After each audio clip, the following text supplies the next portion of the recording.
Hello everybody, what is up? This is Wolf/Turd, and today I'm gonna be talking about the Julii and where we're gonna put them on the tier list for the campaign. Alright, this is the first one of these campaign ones, and please, if you disagree, get your disagreement heard on the comments, and just let me know why you disagree with my choice. Right, now, let's go with the Romans. Any Roman faction will be very, very strong in terms of battling on the battlefield, especially if we're going to talk about the Julii. Why the Julii? The Julii are probably the easiest Roman faction to start off, because we have our baby settlement right there, and it's not very well garrisoned. We have 2 units. We would be able to defeat those 2 units with this one army, and then we can just take Flavius right here, and we could just go straight on onto one of the Gallic tribes, and we could start fighting the Gauls right off the bat with good infantry. The Estati is a good infantry unit, and he throws the Pilum as well, so that's pretty great. Now, what do we start off with? We start off with 2 cities, just like every other Roman faction. So this is probably the weakness of the Romans. You start small, but then again, you start with your backs against someone. So you will not have to worry about getting attacked on multiple fronts. You will usually only have one front that you can get attacked from. So that is absolutely good, especially when you compare it to Gaul, to Germania, to the Seleucids, to Parthia, and a lot of other factions, okay? With the Romans, you will probably only get attacked by one faction in the beginning, and then as you expand, you will be bordering more factions, and you will probably encounter more wars. Alright, so there's that. You start off with this guy and with this guy, so a spy and a diplomat.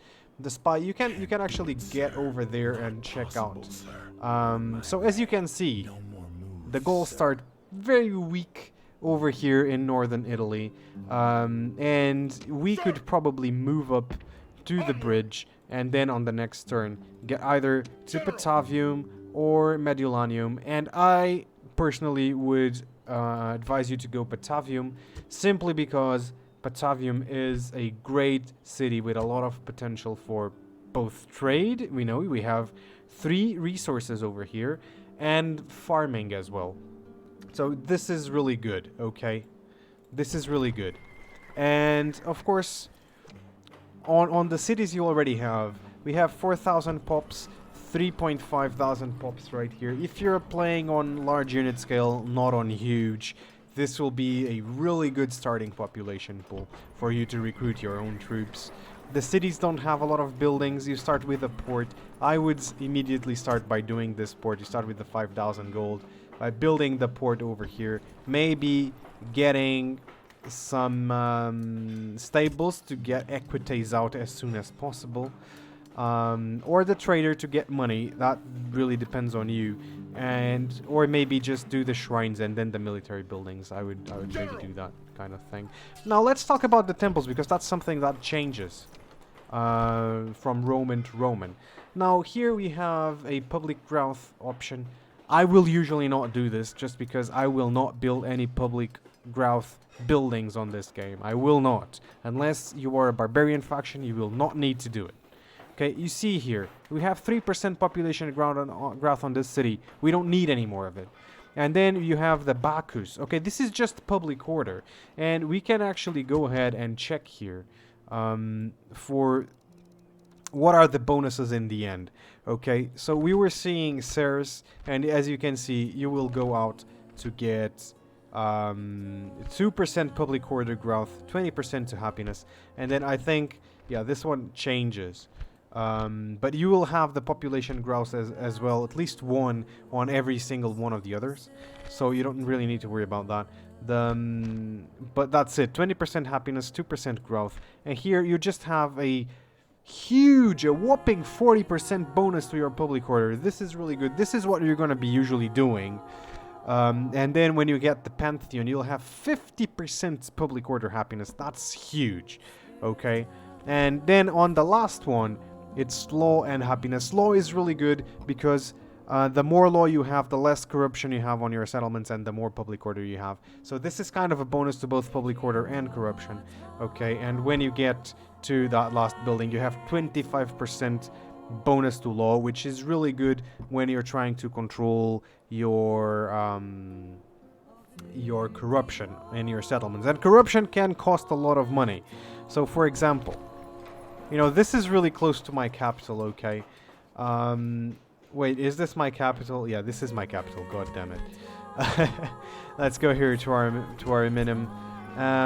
And we can actually take a look. I don't think this settlement still has any corruption, to be fairly honest. But as you have administration, you will also have corruption down here. And the further you are from your main settlement, the more corruption you're going to have. So that's the thing. You have no corruption because you are pretty much... you are just next to your capital. So no need. Okay, but that is it. So this campaign will be easy. What are your opponents going to be? If you're going the way the Senate wants you to go, and let me tell you that this faction is probably the most noob-friendly faction of all. So if you're starting to play, you're probably gonna want to play with this. You know, it's easy. It's a great campaign. It's a fun campaign.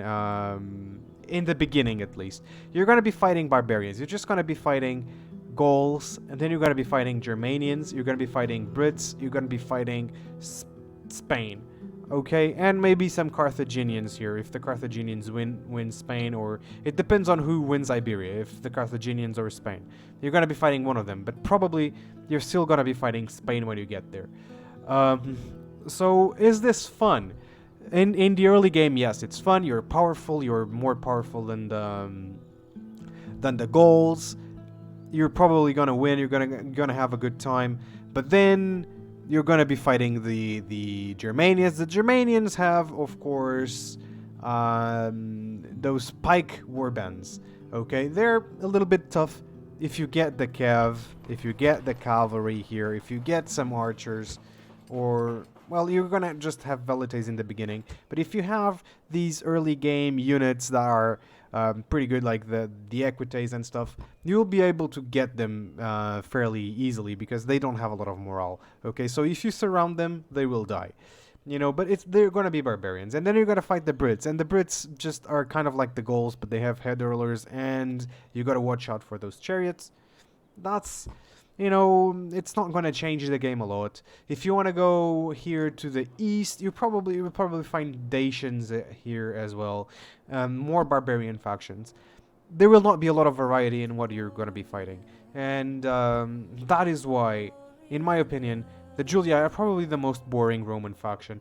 You know, the beginning is good, but then when you get to mid-game and late game, it's gonna be boring. And as such, they are not a great faction. They are not the best Roman faction to play as, in my opinion, but they are the most noob-friendly. Now, if you take a look at the population on these cities, you cannot see. They are good, right? But if you go into these ones over here, they will have very low population, and that is one problem of the Julii. You're gonna have a lot of population here in Italy, but as soon as you start going away from Italy, your population, your manpower pool will be low, you know, and you'll find that you'll deplete it very, very soon.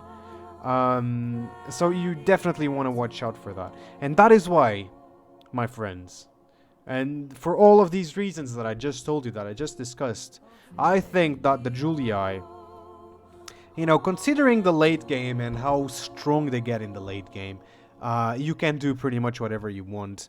So I'm not gonna go C tier or D tier even. You know, they're not a D tier. They are strong. They are very strong, especially in the beginning. But I cannot give them an S tier. I cannot give them an S tier because they're better factions to play as. To be fairly honest, wink wink, green Romans. But we're talking about the red Romans, and I am going to put them. I'm thinking B or A tier at this point. I'm thinking B or A tier. Which one should I give them? I'm gonna give. I can't believe I'm saying this. I was thinking about giving them an A tier, but I think I'm gonna give them a B tier. The lack of population. All right. The fact that there's no wonders of the world to this part of the world. You're only gonna be fighting barbarians unless you go out of your way to fight on any other faction. You know, all of these things, you know, they might have a strong start, they might be really strong late game, but then again, all of the Roman factions are really strong late game. That makes me want to give them a B, and that's gonna be a B tier, guys. And I'm sorry if this pisses off some people. They are a good faction to play. They are the greatest faction to start as, probably.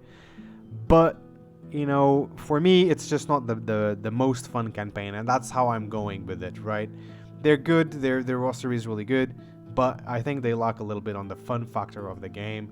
And that for me is it. And also their economy is not the best because they're going to be expanding to the Gauls. Their population is going to be low. So as a new player, even, you might find some troubles with these systems, even though it's great for you to learn about them.